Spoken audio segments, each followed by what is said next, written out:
Bienvenue sur notre page Lecture paisible.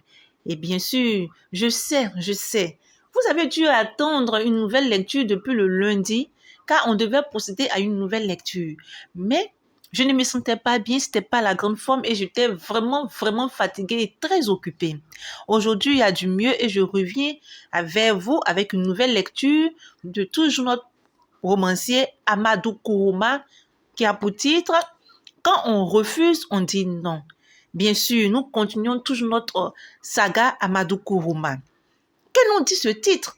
Je ne l'ai pas encore lu parce que je vais le lire avec vous au fur et à mesure, chapitre par chapitre. Mais quand j'entends le titre « Quand on refuse, on dit non », je suis d'avis avec l'auteur. Car il y a certaines personnes à qui on demande de l'aide. Ils ne veulent pas au fond. Ils ne te disent pas non. Ils te font poireauter. Tu es là, tu attends et tu ne vois rien à la fin et tu te sens, tu es bien dépité, tu es déçu. Et là, moi, je suis d'accord. Quand on refuse, on dit non. Pour ma part, lorsqu'on me demande de l'aide, lorsque je ne peux pas, je te dis réellement, je te dis non, je ne peux pas, ça ne m'arrange pas, je ne le ferai pas. C'est ça ma nature. Je n'aime pas faire tourner les gens parce que je n'aime pas qu'on me fasse tourner. Et quand ça ne m'arrange pas, je dis tout simplement non. Alors, nous allons commencer notre lecture avec le chapitre 1, première partie, car les chapitres des romans de M. Amadou Kourouma sont très longs. Et sur TikTok, ça ne passe pas. Donc, je préfère scinder les parties en 2 ou 3 parties. Donc, chapitre 1, première partie. Le singe qui s'est échappé en abandonnant le bout de sa queue dans la gueule du chien n'a pas dans l'échappée la même allure que les autres de la bande. Quand j'ai su que la guerre tribale avait atterri en Côte d'Ivoire, la République de Côte d'Ivoire est un État de la côte occidentale de l'Afrique. Elle est, comme toutes les républiques foutues de cette zone, démocratique dans quelques domaines, mais pourrie jusqu'aux os par la corruption comme dans tous les autres. Quand j'ai su que la guerre tribale y était arrivée, j'ai tout laissé tomber et je suis allé au maquis, bar mal fréquenté pour me défouler, me libérer des contraintes des tensions. Je me suis défoncé et cuité, drogué et saoulé. En chancelant et en chantant, je suis rentré à la maison. En arrivant, j'ai crié « Oh !» plusieurs fois à l'intention de Sita, la femme de mon cousin. Je m'en fous. La guerre tribale est là. Je suis allée dans ma chambre et j'ai sombré dans le sommeil. À mon réveil, tout le monde était autour de moi. Il y avait Sita, ma tutrice, la femme de mon cousin, ses enfants, les enfants des cousins et d'autres personnes. Tous me regardèrent comme une bête sauvage tirée du fond de la brousse par un chasseur. Et Sita m'a demandé « Petit Biraïma, qu'as-tu fait? Est-ce que c'est bien ce que tu as fait ?» J'ai répliqué « Je m'en fous, je m'en fous.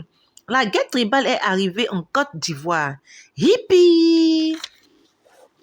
J'ai mis le pied dans le plat pour provoquer Sita. Je leur ai déclaré tout haut, à eux qui étaient EDR, Djoula, musulmans nordistes et opposants. Le président Gbagbo a beau être Bété. Bété est le nom d'une tribu de la profonde forêt de la Côte d'Ivoire. C'est un type bien. Le président Gbagbo est le seul à avoir été un vrai garçon sous Oufoué. Le seul à avoir eu du solide entre les jambes. Il a été le seul opposant à Oufoué. Oufoué a été le dictateur bonasse et rancunier du pays pendant la guerre froide. Ces déclarations ont rendu folle Sita. Elle m'a infligé une bonne gifle et des coups de poing bien appuyés. À chaque coup de poing, je répondais « Gbagbo le président est un type bien. » Pam! C'est un bêté mais un type bien. Pam! Un type bien. Et ainsi de suite. Les coups de Sita et mes répliques ont duré près de 5 minutes. Entre-temps, mon cousin est arrivé. En entendant mes répliques, il a été écœuré. Écœuré signifie, d'après mon dictionnaire, dégoûté. Il a ronchonné, il a rebroussé chemin et il est parti vers sa clinique. Je ne devais jamais plus le revoir car c'est quelques jours après que la guerre tribale est arrivée pour de bon à Daloa. C'est à Daloa que je me trouvais quand j'ai quitté le pays sauvage et barbare du Libéria. Sita, sa femme, je l'ai revue. Elle était professeure de français au lycée de Daloa. C'est auprès d'elle que j'ai eu à raconter ce blablabla. Mais avant d'entrer dans la guerre tribale en Côte d'Ivoire, suite ininterrompue de massacres et de charniers barbares, je vais vous présenter mon pédigré. D'après mon dictionnaire, pédigré signifie vie de chien errant sans collier. Un jour, ça viendra, je serai peinard comme un enfant de développé. Développé signifie ressortissant d'un pays développé. Un pays du Nord où il fait froid, où il y a de la neige et tous les enfants d'Afrique avec moi. Allah, l'omniprésent qui est au ciel, n'est pas pressé, mais il n'oublie jamais aucune de ses créatures sur terre. Même au vautour aveugle, il accorde sa pitance journalière. Sa pitance signifie sa nourriture, son attiqué. Pourquoi il m'oublierait, moi, petit Birahima qui ai commencé à régulièrement courber mes 5 prières journalières? Bon, pour le moment, c'est pas ça. Pour le moment, ça marche pas fort. Le calvaire continue. Calvaire signifie, d'après mon dictionnaire, la merde, le bordel.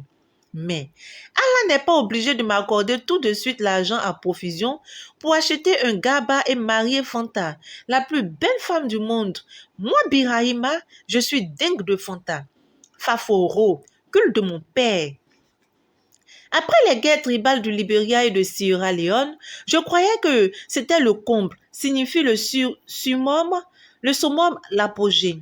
Non, le bordel dans la merde au carré continue. Me voilà perdu et vagabondant dans les massacres et les charniers barbares de la Côte d'Ivoire. En Côte d'Ivoire, les armées loyalistes et rebelles massacrent les habitants et entassent les cadavres dans un trou.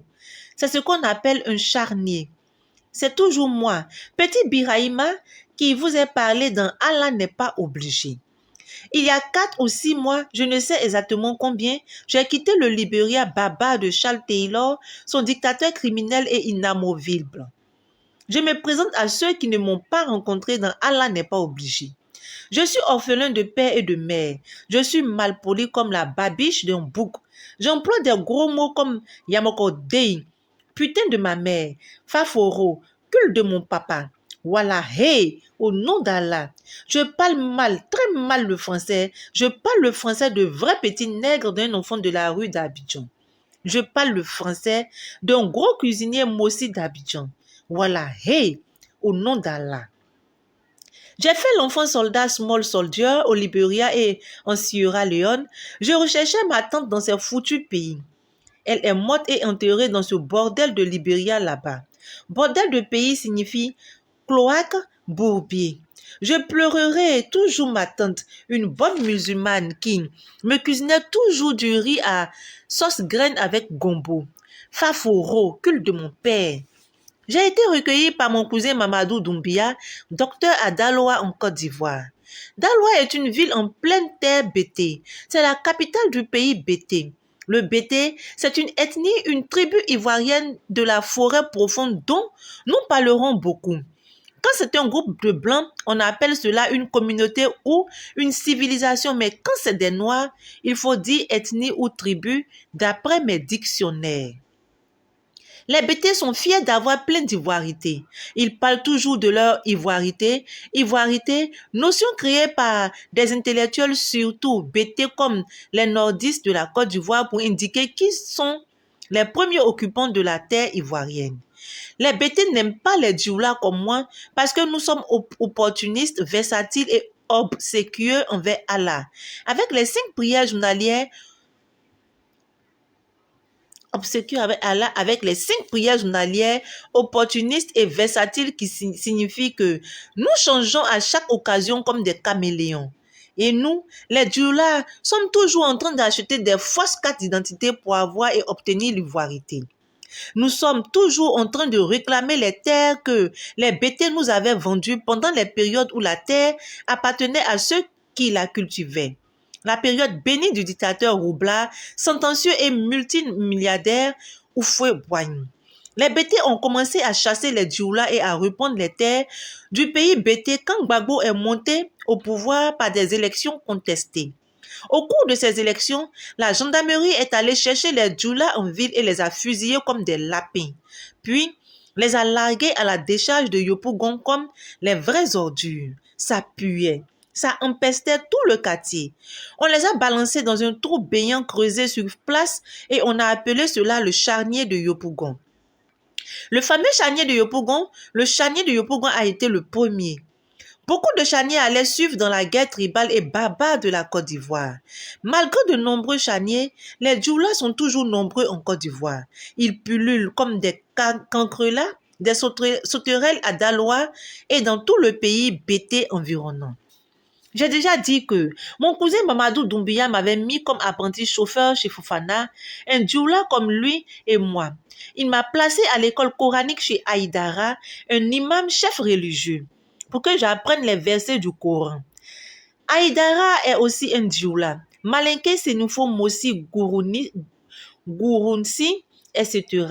Sont kiff-kiff des Malinqués comme moi. Nous, les Malinqués, sommes une race, une ethnie, une tribu du nord de la Côte d'Ivoire. Nous grouillons dans tous les pays sahéliens de l'Afrique de l'Ouest, Guinée, Mali, Sénégal, Burkina Faso. Partout en train de chercher à faire du profit avec du commerce plus ou moins illégal. Les Dioula ou Malinqués n'aiment pas les bêtés, ils se moquent d'eux. Ils les trouvent très violents et très grégaires qui suivent docilement les impulsions du groupe dans lequel ils se trouvent. Les bêtés sont toujours prêts à manifester et à tout piller, les maisons et les bureaux. Ils sont toujours prêts à se battre. Moi, petit Birahima, j'ai déjà dit que je suis un dioula comme mon patron Fofana et comme mon maître Haïdara. Fofana est un dioula qui possède 4 bagas, camionnettes Renault pour le transport en commun, communément appelé en tout cas en Côte d'Ivoire des bakas, mais pas bagas. J'ose espérer que c'est une erreur de frappe. Il est marié à 4 femmes. La dernière est la préférée, elle est bien instruite. Elle a une licence et enseigne l'anglais dans un lycée de la ville. Fofana coupe régulièrement les 5 prières par jour et jeûne pendant tout le mois de Ramadan. Mon maître Haïdara est un imam. Il est obséquieux envers Allah. Il le prie et dit le chapelet tout le temps. Il jeûne pendant tout le mois de Carême et 3 jours par semaine les autres mois de l'année. Il enseigne l'arabe et le français dans un établissement appelé une Medersa. Voilà ce que je peux dire sur moi et sur mon environnement. Ceux qui veulent savoir plus que ça sur moi et mon parcours n'ont qu'à se taper. Allah n'est pas obligé. Prix Renaudot et 9 autres prix prestigieux français et internationaux en 2000 et traduits dans 29 langues étrangères. C'est pour dire qu'ils n'auront pas une trop mauvaise lecture. Ils apprendront entre autres merveilles que j'ai 4 dictionnaires pour me débarbouiller et expliquer les gros mots qui sortent de ma petite bouche. Larousse et Petit Robert pour le français, français des vrais Français de France, le arabe pour le pidgin. Le pidgin est une langue composite née du contact commercial entre l'anglais et les langues indigènes. L'inventaire des particularités lexicales du français d'Afrique noire pour les barbarismes d'animistes avec lesquels les nègres d'Afrique noire, de la forêt et de la savane commencent à salir, à noircir la limpide et logique langue de Molière. Le Larousse et le Petit Robert permettent d'expliquer le vrai français, français aux français non animistes d'Afrique noire. L'inventaire des particularités lexicales du français en Afrique noire essaie d'expliquer aux vrais français les barbarismes animistes des Noirs d'Afrique. Mais j'ai employé trop de blablabla pour dire qui je suis et où je suis. Maintenant, racontons ce qui s'est passé dans ce criminel de pays appelé la Côte d'Ivoire. Racontons ce qui s'est passé dans cette fichue bordélique ville bêtée de Daloa. Je commençais à savoir bien aboyer les destinations des Bakas, à bien réciter les versets du Coran. Et la clinique de mon cousin Mamadou Doumbia marchait à merveille lorsque dans la nuit, tralala, tralala, faforo, culte de mon papa. Les rebelles du Nord pleins de dioula ont attaqué Daloa paisible. Les premières heures, j'étais content, très content. La guerre tribale était là et bien là, comme au Libéria et en Sierra Leone. Ils étaient sortis de partout. C'était en majorité des dioula, des chasseurs traditionnels, les fameux dozos qu'on appelle au Sierra Leone les Kamajors. Ces chasseurs étaient bardés de nombreux gris-gris, de nombreuses amulettes au cou et au bras. Les gris-gris et les amulettes sont des objets magiques de protection. Les loyalistes des soldats de Gbagbo qui défendaient la ville ont tiré plusieurs fois sur les assaillants sans parvenir à les tuer. Les balles ne les pénétraient pas à cause de leur gris-gris et de leurs amulettes. Voilà, hey, au nom d'Allah. En fait, les soldats loyalistes qui ne voulaient plus mourir pour le régime du président Gbagbo ont pris prétexte de l'invincibilité supposée ou réelle des assaillants pour se débarrasser de leurs armes et décamper à toutes jambes. Ils se sont débarrassés de leurs armes et aussi de leur tenue militaire et ils se sont réfugiés dans la forêt. Dans la forêt, ils se sont bien cachés comme des taupes. Les rebelles étaient maîtres de la ville sans coup férir, sans difficulté. Ils ont rassemblé les gendarmes qui n'avaient pas eu le temps de fuir. Ils les ont mitraillés comme des bêtes sauvages. Ils ont jeté les corps dans un charnier. Ils ont fait des cadavres un immense charnier. Le charnier va pourrir. La pourriture va devenir de l'humus, matière organique provenant de la décomposition des matières animales ou végétales. L'humus deviendra du terreau. Ça permet de terroter le sol ivoirien. C'est ce que j'ai appris en feuilletant mes dictionnaires. Donc les charniers, ça permet de terroter la terre ivoirienne.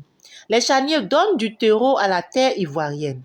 C'est le terreau des charniers qui permet à la Côte d'Ivoire un sol riche qui nourrit du bon café, de la bonne banane, du bon éveillat et surtout un bon cacao. La Côte d'Ivoire est le premier producteur du monde de cacao et produit le meilleur cacao qui fait le meilleur chocolat du monde. Faforo, culte de mon père. Les gendarmes de Daloa ont été massacrés et les cadavres jetés dans un charnier parce que ce sont d'autres gendarmes, le 26 octobre 2000 à Abidjan, qui ont enlevé et rassemblé les Dioula, puis les ont mitraillés et ont jeté leurs corps dans un charnier géant à Yopougon. Yopougon est une cité dortoir au nord d'Abidjan. Les autres fonctionnaires loyalistes que les rebelles ont pris ont été tués un à un parce que chaque cadavre faisait un escadron de la mort en moins, disaient les Dioula. Les escadrons de la mort, ce sont des hommes en uniforme et un 4x4 qui arrivent la nuit, cagoulés et qui enlèvent les habitants, surtout les Dioula, les militants du RDR, les chefs religieux, dont on trouve les corps criblés de balles dans des fossés, souvent en dehors de la ville. Les escadrons de la mort ont fait depuis le 19 septembre plus de 200 victimes. 200 morts en cachette en catimini, sans qu'on ait jamais pu prendre les tueurs la main dans le sac. Bizarre. C'est pourquoi on croit qu'ils sont protégés, qu'ils sont proches du pouvoir du président Gbagbo. Pour fuir la mort, tous les cadres Dioula, tous les opposants au régime sont allés très loin d'Abidjan et de la Côte d'Ivoire, griller leur arachide. Aller griller son arachide, c'est s'enfuir. En France, à Dakar, à Ouagadougou, etc. Les Dioula de la ville de Daloa, après la victoire des rebelles, étaient contents. Ils croyaient avoir définitivement gagné et comme à chaque fois qu'ils sont contents, ils ont courbé des prières. Les imams disaient des chapelets et faisaient des obséquieuses corbettes devant Allah. Ils priaient et chantaient autour des mosquées. Une grande fête de victoire. Les djoulas, les musulmans ignoraient que quelque chose qui n'a pas de dents allait les mordre vigoureusement. Proverbe africain qui signifie que quelque chose de terrible les attendait. En effet, quand le président Gbagbo a vu que les Dioula fêtaient leur victoire à Daloa, capitale du pays Bété, il est entré dans une colère rageuse. Il a crié « Merde, merde !» parce que le président Gbagbo est lui-même d'ethnie Bété. Il a mis tout le budget de la Côte d'Ivoire sur la table. Il a recruté des mercenaires à prix d'or. Les mercenaires sont des soldats blancs à la solde d'un gouvernement africain. On les appelle aussi les affreux. Il a fait venir des mercenaires du monde entier, de l'Afrique du Sud, des pays de l'Est, de la France et de l'Allemagne. Le président Gbagbo a bien fait. C'était la seule chose qui lui restait à faire. Il a eu raison parce que les militaires soldats loyalistes étaient poltrons comme une bouillie de sorgho. Les loyalistes avec des mercenaires blancs à leur tête ont attaqué à nouveau les rebelles. Ils les ont foutus hors de la ville de Daloa parce que les mercenaires ne croyaient pas aux gris-gris, aux amulettes des chasseurs. Les loyalistes et les mercenaires étaient maîtres de la ville. Ils ont fêté leur victoire en tirant dans les rues pour terroriser la population.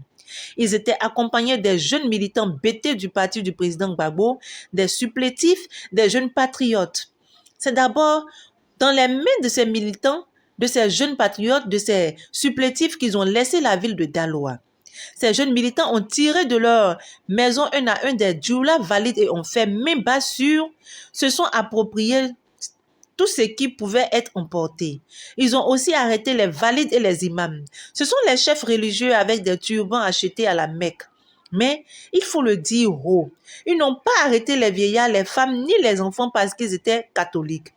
La religion de Jésus-Christ interdit formellement aux catholiques de faire le moins de mal à des enfants, des femmes, des vieillards et des invalides innocents. Quand les djoulas ont su qu'ils risquaient d'être tous arrêtés un à un et d'être tous sûrement zigouillés un à un en catimini, ils se sont révoltés. Il fallait que le massacre soit public.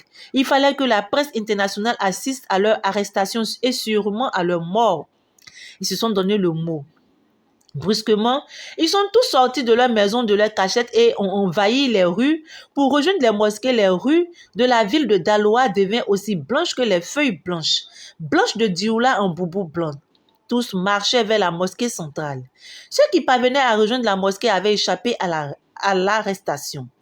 Les gens arrêtés avant la marche sur la mosquée, les imams et les djoulas valides ont tous été emmenés hors de la ville sur la route de Gagnoa. Les militants, les militaires, loyalistes et les mercenaires leur ont demandé leur carte d'identité de l'ivoirité.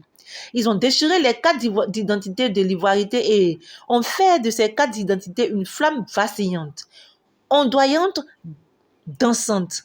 Puis les militaires loyalistes et les jeunes militants ont apporté et donné des pelles, des pioches et des dabas aux djoulas valides, aux imams et à toutes les personnes arrêtées. Les djoulas valides et les imams ont creusé un grand trou profond et béant. Au bord du trou profond et béant, les loyalistes ont fait aligner les djoulas valides et tous les arrêtés.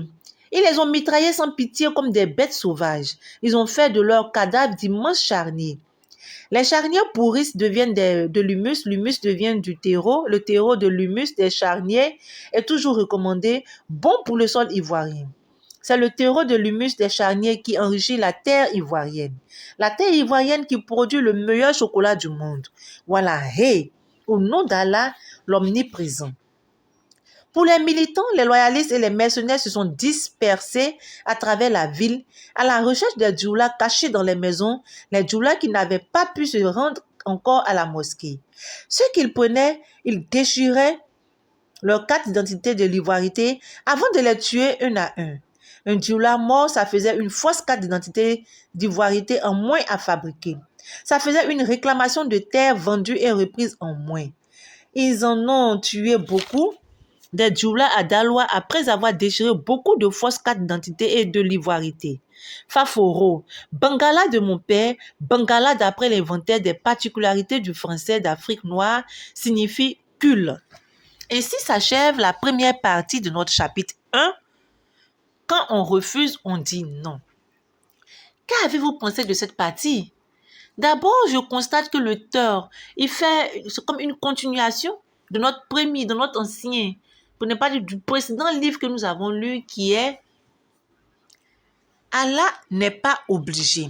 Car c'est le même Birahima qui est ici, après avoir vécu la guerre au Libéria et en Sierra Leone. Mais j'aimerais faire une petite rectification. L'auteur parle de djoula. Les djoulas, comme si en Côte d'Ivoire, on s'en prenait aux djoulas, que c'est pour les djoulas, c'est pour ça qu'il y a eu la guerre. Mais j'aimerais signifier ici, s'il dit c'est plus des djoulas, j'aimerais signifier que le djoula n'est pas une ethnie, mais plutôt une langue commerciale. En Côte d'Ivoire, nous avons des nordistes ivoiriens. Le djoula, ça peut être le burkinabé, le malien et tout autre pays frontalier qui parle cette langue qui vient en Côte d'Ivoire pour faire son commerce. J'aimerais d'abord établir ça avant d'avancer. Et je constate aussi beaucoup que l'auteur n'était pas vraiment en bon état avec le président Houphouët-Boigny, car dans tous les livres que j'ai lus, il parle toujours de lui comme un dictateur, c'est-à-dire il n'était pas pour la politique du parti unique. Ça aussi, c'est un fait. Et ensuite, j'aimerais aussi signifier à mes lecteurs que tout ce qui se dit vient de Amadou Kourouma, de ce qu'il a ressenti, de ce qu'il a pu constater. Car il explique une partie de la guerre qui s'est passée en Côte d'Ivoire comme lui, il l'a vécu. Toujours est-il que pour ceux qui voudraient prendre de plus d'informations, qu'ils aillent sur les réseaux, qu'ils aillent sur Internet et qu'ils aillent faire leurs recherches, car il y a eu de part et d'autre des morts, des infiltrés, des mercenaires. Sur ce, je vous dis à très bientôt avec la deuxième partie de notre chapitre 1.